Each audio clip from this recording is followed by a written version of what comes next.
Azzal csinálom, amíg lősz, utána váltunk. Oké. Várjatok ellenőrzni. Na, zöttyenjen vissza, aztán ha tudtad zomolni a segjukára. Ez Kovács lő. Na, Vucic, mi van? Vucic. Jó, megvan mind a kettő.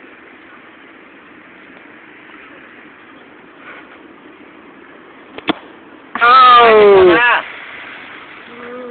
Hát ez nem jött be. Most Most eljövök. Nem attól is meg kell tenned. Csak azért, mert látják. És Laci próbálkozik.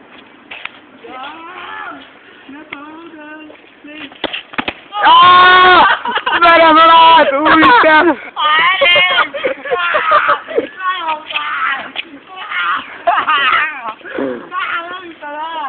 Elmarák! Ámides kurva anyja! Elmarák, most mit érzel? Mondd el a kamerának. Mindkét herén felcsúszott a gyomromba! Kurva anyádat, Laci! Ezért most úgy kipicsálnak, hogy a szádba fogod érezni. A kurva anyja.